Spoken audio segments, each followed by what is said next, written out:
Welcome to TBC. Telangana రాష్ట్ర రాజకీయాల్లో hot topic గా ఉన్న బీఆర్ఎస్ ఎమ్మెల్సీ కవిత వ్యవహారంపై మంత్రి పొంగులేటి శ్రీనివాస్ రెడ్డి మీడియా చిట్చాట్ లో మాట్లాడుతూ, కవిత ఎపిసోడ్ టీ కప్ లో తుఫాన్ అని, ఒకరు ఆడమంటారు మరొకరు ఆడతారని విమర్శించారు. గత బీఆర్ఎస్ ప్రభుత్వంలో ఒకటి కాదు చాలా తప్పులు చేశారని, అన్నిటికీ శిక్ష తప్పదని మంత్రి పొంగులేటి వార్నింగ్ ఇచ్చారు. కేసీఆర్ దగ్గర దయ్యాలు ఉన్నాయని కవిత అంటున్నారని, ఆ దయ్యాలు ఎవరో కవితనే చెప్పాలన్నారు. కవిత నోరు విప్పాలని, ఆమె ఏం చెబుతుందో వినాలని మేము కూడా ఎదురు చూస్తున్నామని చెప్పారు.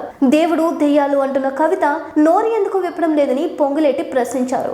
బీఆర్ఎస్ కి బీజేపీతో బంధం ఉందని కవిత స్వయంగా చెప్పారని, బీజేపీ ఎమ్మెల్యే రాజాసింగ్ కూడా ఈ విషయాన్ని అంగీకరించారని పొంగులేటి కామెంట్ చేశారు. కేటీఆర్ కు ఈడీ అంటే ఉత్సాహం ఎక్కువగా ఉందన్నారు. ఈడీ అధికారులు మా ఇంటికి ఎప్పుడు రాలేదని, వారు మా ఇంటికి ఎందుకు రావట్లేదో కేటీఆర్ ఈడీ అధికారులను అడిగితే బాగుంటుందని చెప్పారు. ఢిల్లీలో బీజేపీ బీఆర్ఎస్ కు దోస్తానా ఉందని కవితనే చెబుతున్నారని అన్నారు. రాహుల్ గాంధీ సీఎం రేవంత్ ని కలవడం లేదని ప్రతిపక్షాలు చెబుతున్నాయి. కానీ అర్ధరాత్రి అయినా రాహుల్ గాంధీని కలిసే చనువు రేవంత్ రెడ్డికి ఉందని మంత్రి పొంగులేటి అన్నారు. ఇలాంటి మరిన్ని న్యూస్ కోసం ప్లీజ్ సబ్స్క్రైబ్ టీబీసీ.